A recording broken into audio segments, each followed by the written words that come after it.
নমস্কার, Binoy Ghosh. Welcome to my educational channel. আমরা কয়েকটা জিনিস এই যুদ্ধের ফলে একটা বেশ বড় বড় কিছু এফেক্ট দেখতে পাচ্ছি, যেগুলি সচরাচর ঘটে না। যেমন যদি প্রথমেই দেখেন ক্রুড অয়েল কোথা থেকে কোথায় চলে গেছে, তার একটু যদি চার্টটা আমি আপনাদের সঙ্গে শেয়ার করি, তাহলে বুঝতে পারবেন এই ক্রুড অয়েলের জায়গাটা কোথায় এসেছে। এই ক্রুড অয়েল দেখা যাচ্ছে আমরা এই এই জায়গাটা থেকে যদি আমরা লক্ষ্য করি, দেখুন কিভাবে ক্রুড অয়েলটা বেড়েছে 1, 2, 3, 4, 5 দিনে। এখানে আমরা দেখতে পাচ্ছি ক্রুড অয়েল এই এই জায়গায় ছিল 78, এই চার্টে ছিল 65 টাকায় শুরু হয়েছিল, 67 হাই গেছিল। তার পরের দিনে আমরা দেখতে পাচ্ছি যে ক্রুড অয়েল অলরেডি এখান থেকে 5% বেড়ে অনেক গ্যাপ আপে খুলে 5% বেড়ে বন্ধ হলো তার আগের দিনের থেকে। তো তারপরে যদি 4টে দিন আমরা ফলো করি, তাহলে এখান থেকে একটা বিউটিফুল পিকচার আমাদের সামনে ফুটে উঠবে।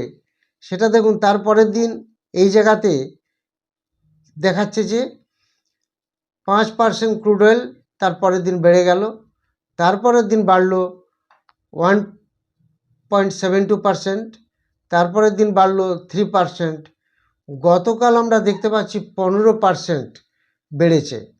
তাহলে এই যে 15% মানে 12 টাকা ক্রুড অয়েল বেড়ে গেল, যেখানে ক্রুড অয়েলের দাম চলে গেছে 91 রুপিস। মানে সেটা ভাবাই যায় না, 91, 92 রুপিসে ক্রুড অয়েল চলে গেছে। এটা খুব আশ্চর্যজনক ব্যাপার। নর্মালি আমরা দেখতে পাচ্ছি ক্রুড অয়েল সাধারণত এই জায়গাগুলি যদি দেখেন, ক্রুড অয়েল নর্মালি সবসময় ওই 60 থেকে 65, 68, 70 এই জায়গায় একটা প্লে করে। সেখানে আমরা দেখতে পাচ্ছি এখন 91, 92 ক্রুড অয়েল চলছে। ক্রুড অয়েল যদি বেড়ে যায়, তাহলে আলটিমেটলি কী ঘটতে পারে সেগুলো আমরা প্রত্যেকেই জানি। তো কী ঘটতে পারে বা সোমবারের মার্কেট কি হতে পারে, সেগুলো নিয়ে আমরা এবার একটু আলোচনা করছি। এই ক্রুড অয়েলের এফেক্ট আমরা বুঝতেই পারছি মার্কেটে কতটা নেগেটিভ সেন্টিমেন্ট হতে পারে। আমরা যদি আগে দেখি, এই ক্রুড অয়েলের পরিপ্রেক্ষিতে আমি একটু বলে রাখি, আমাদের এখানে আপনারা নিশ্চয়ই জানেন কমোডিটি, ক্রিপ্টো এবং ফরেক্স এগুলি সব ট্রেডিং হচ্ছে। তার সাথে সাথে আমরা একটি 3-in-1 ক্লাস চালু করেছি, অলরেডি চলছে, কমোডিটি, ফরেক্স এবং ক্রিপ্টো। যারা ইন্টারেস্টেড তারা যোগাযোগ করবেন। সবথেকে বড় ব্যাপার, এই সময় ক্রুডের দাম বেড়ে যাওয়ার ফলে এই লাস্ট 4-5 দিনে একটা সুপার প্রফিট আমরা প্রত্যেকেই করতে পেরেছি, সেটা কমোডিটি মার্কেট থেকে। যারা ফরেক্সে কাজ করেন তারাও করতে পেরেছেন। তো আলটিমেটলি এগুলি শেয়ার মার্কেট কিন্তু এক একটা সময় এক একটা দিক যদি আমরা ফলো করি, ভালো প্রফিট দেয়। সেই জায়গাটাকে আমাদেরকে ধরতে হবে। যেমন কিছুদিন আগে দেখলেন গোল্ড সিলভার কিভাবে রান দিয়েছিল, সেটা একটা ভালো পজিশনে নিয়ে গেছিলো, এখন একটা জাস্ট স্টেবল পজিশনে আছে। সিমিলারলি ক্রুড অয়েলটাও তাই। এই এক সপ্তাহ ধরে ক্রুড অয়েলের টেন্ডেন্সিটা কীভাবে উপরে চলেছে। তো এই ক্রুড অয়েলের এফেক্টের জন্য আমরা কি কি দেখতে পাচ্ছি? আমরা ক্রুড অয়েলের এফেক্টের জন্য দেখতে পাচ্ছি বর্তমান যুদ্ধ পরিস্থিতিতে ভারতীয় শেয়ার বাজারে কি কি প্রভাব পড়তে চলেছে, সেগুলো আমরা একটু আলোচনা করে নিলেই বুঝতে পারবো। এই যে 26শে মার্চ এই যে যুদ্ধ শুরু হয়েছে ফার্স্ট উইকে, ফার্স্ট উইকে আমাদের মার্কেট কন্টিনিউ ডাউন হচ্ছে। একদিন মার্কেট অনেকটা বেড়ে গেছিলো ডিউ টু একটা পজিটিভ নিউজ এসেছিল। তারপর থেকে টানা কিন্তু মার্কেট পড়ছে এই ইরান, ইসরায়েল এবং মার্কিনের এই যুদ্ধের প্রভাবে। তো এটা ভারতীয় শেয়ার বাজারে উল্লেখযোগ্য একটা নেতিবাচক প্রভাব বিস্তার করছে। আগামী দিনে এই পরিস্থিতির সম্ভাব্য কি কি হতে পারে সেগুলো নিয়ে আমরা একটু আলোচনা করব। এই সম্ভাব্য প্রভাবের মধ্যে আমরা দেখতে পাচ্ছি ফার্স্ট, বর্তমান বাজারে যে অস্থিরতা ও পতন, সেটা কেন হচ্ছে? আমরা দেখতে পাচ্ছি মার্চের প্রথম সপ্তাহে এই যুদ্ধের প্রভাবে বিএসই, সেন্সেক্স এবং নিফটি 50 3% ইন্ডেক্স পড়ে গেছে। বিপুল পরিমাণ বিনিয়োগকারীর অর্থ, যেটা পরিমাণ মোর দেন 16 লাখ ক্রোর্স মার্কেট থেকে উধাও হয়ে গেছে, যেটা আমরা ফেরত পাবো না ইমিডিয়েটলি। বিশেষজ্ঞদের মতে আগামী দিনেও বাজারে ব্যাপক উদ্বেগ ও অস্থিরতা বজায় থাকবে, দ্যাট ইজ ভোলেটিলিটি। এই ভোলেটিলিটি কিন্তু এখন চলতে থাকবে। তাহলে এই পরিস্থিতিতে আমাদের একটু কি করা উচিত, যেমন আমার এখানে অনেক পোর্টফোলিও আছে, তাদেরকে আমি প্রফিট বুক করতে বলছি 4-5 দিন আগে থেকে, প্রফিট তারা বুক করছে না। তারা বলছে যুদ্ধ থেমে যাবে, আবার এগুলো বাড়তে শুরু করবে। ঠিক, রাইট, নিশ্চয়ই। কি, যেহেতু যুদ্ধ একটা স্বল্পকালীন পরিস্থিতি, এটা আবার ঠিক হয়ে যাবে, কিন্তু কিছু কিছু সময় প্রফিট না বুক করলে কিন্তু পস্তাতে হয়। সেই জন্য যাদের প্রফিটে আছে তারা একটু প্রফিট বুক করবেন, যারা অনেক লসে রান করছেন তারা ওয়েট অ্যান্ড ওয়াচ, প্যানিক হবেন না। নেক্সট আমরা যদি চলে আসি, যে একটু আগে যেটা বললাম যে ক্রুড অয়েল, যে ক্রুড অয়েলের দাম যেভাবে বৃদ্ধি পাচ্ছে সেটা আমি আগেই চার্ট থেকে দেখালাম। 85-90% আমদানি হচ্ছে কোথা থেকে, অপরিশোধিত তেল থেকে। প্রয়োজনীয় অপরিশোধিত তেল ভারতবর্ষে আসে 80-90% আমাদের আমদানি করতে হয়। আমাদের দেশে তেল একদমই রিজার্ভ থাকে না কিছুদিনের জন্য, আমাদের এখানে সেরকমভাবে রিসোর্স নেই ক্রুড অয়েলের, আমাদের বাইরে থেকে আমদানি করতে হয়। সেই হরমুজ প্রণালী দিয়ে যেটা স্ট্রেট অফ হরমুজ আমদানি হয়, সেটা সংকুচিত বা ব্যাহত হওয়ার ফলে তেলের দাম আন্তর্জাতিক বাজারে ব্যাপক বৃদ্ধি পেয়েছে, এটা আমরা জেনে গেছি। তাহলে তেলের দাম বাড়লে কি হয়, ভারতের মুদ্রাস্ফীতি বাড়তে পারে এবং ভারতীয় টাকা বা রুপির উপর একটা বড় চাপ পড়ে, তার ফলে রুপি দুর্বল হয়ে যায়। এছাড়া একটা সেক্টরাল ইমপ্যাক্ট পড়ে, সেটা কীরকম, চাপের মুখে থাকা এই যে তেলের দাম বাড়ছে, তেলের দাম বাড়ার সাথে সাথে প্রচুর সেক্টর এফেক্ট হয়ে যায়। এবং তেলের সঙ্গে যেটা রিলেটেড ক্রুড অয়েলের সাথে, বিশেষ করে পেন্টস কোম্পানিগুলি, টায়ার কোম্পানিগুলি, অ্যাভিয়েশন কোম্পানি, যখন যুদ্ধ চলে অ্যাভিয়েশন কোম্পানি খুবই ডিস্টার্ব হয়।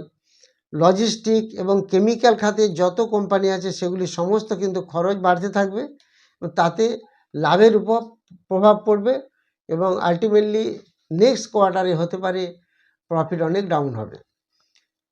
কোম্পানিগুলির এই অস্থিরতার জন্য কিছুটা ভালো ফল করতে পারে, যেমন আইটি একটু ভালো ফল করতে পারে, বিকজ ডলারের দাম টানা যেহেতু বাড়ছে, আইটি কোম্পানিগুলি ডলারের উপর নির্ভর করে, সেটা একটু আইটি কোম্পানি একটু রপ্তানি সুবিধা হতে পারে।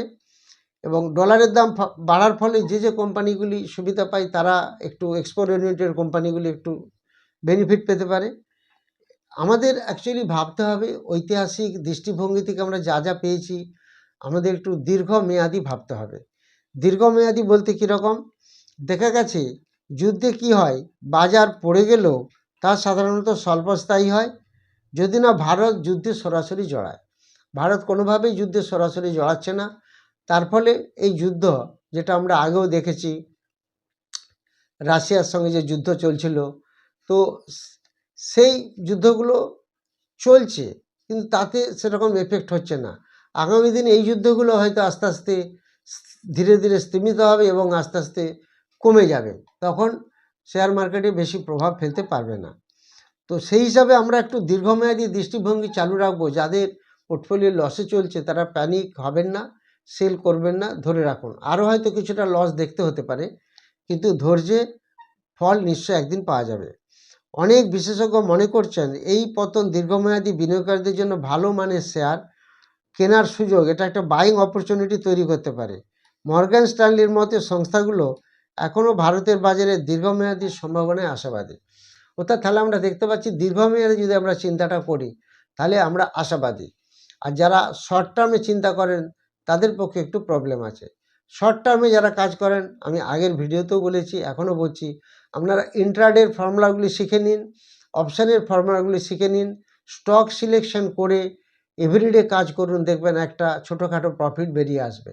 কিন্তু তার স্ট্র্যাটেজিগুলি অবশ্যই শিখতে হবে, না শিখলে এগুলি কখনোই করতে পারবেন না।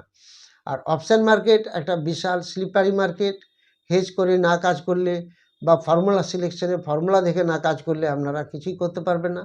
ইন্টারনেটেও তাই, ইন্টারনেটে যে স্টকগুলি আসে সেগুলো, যেগুলো বুলি স্টক সেগুলো স্টক বেরিয়ে যাবে, যেগুলো বিয়ারি স্টক সেগুলো বেরিয়ে যাবে, সেগুলো থেকে ইন্টারডে করলে একটা ইমিডিয়েটলি একটা এফেক্ট পাওয়া যায়।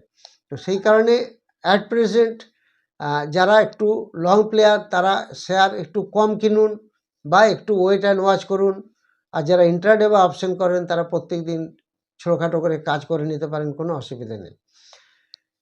আমরা যে 26 এপ্রিলে যে ব্যাচটি চালু করছি, সেখানে যে আমরা কোর্স শেখাবো, সেখানে fundamental, technical, price action, chart pattern, candlesticks সমস্ত কিছু শেখানো হবে। তার সঙ্গে থাকবে স্টক সিলেকশন ফর্মুলা, এবং তার সাথে সাথে স্টক সিলেকশন ফর্মুলা থেকে যে স্টক আসে তার এফেক্ট কীরকম, কীভাবে ইমপ্লিমেন্ট করবে, সেগুলো লাইভ ক্লাসে দেখানো হয়।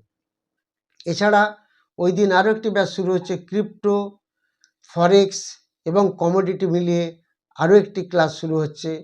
এই দুটি অফলাইন ক্লাস। আরেকটি ব্যাচ শুরু হবে অনলাইন, সেটা হবে রাত্রি 8টা থেকে, দ্যাট ইজ 26 এপ্রিল। যারা ইন্টারেস্টেড তারা হোয়াটসঅ্যাপে যোগাযোগ করবেন। আর যারা চ্যানেলটি নতুন দেখছেন তারা অবশ্যই সাবস্ক্রাইব, লাইক ও শেয়ার করবেন। আজকে কমেন্ট দিতে পারলাম না, সারাদিন ক্লাস ছিল, দুদিন ভিডিও দিতে পারিনি কিছু কাজ থাকার জন্য। আজকে একটি ছোট্ট করে ভিডিও দিলাম, আপনারা কমেন্ট সেকশনে কমেন্ট দিয়ে রাখবেন। কালকে যদি আবার ভিডিও বেরোয়, আবার সমস্ত কমেন্ট সেখানে বলে দেওয়া হবে। Thank you very much for watching my video.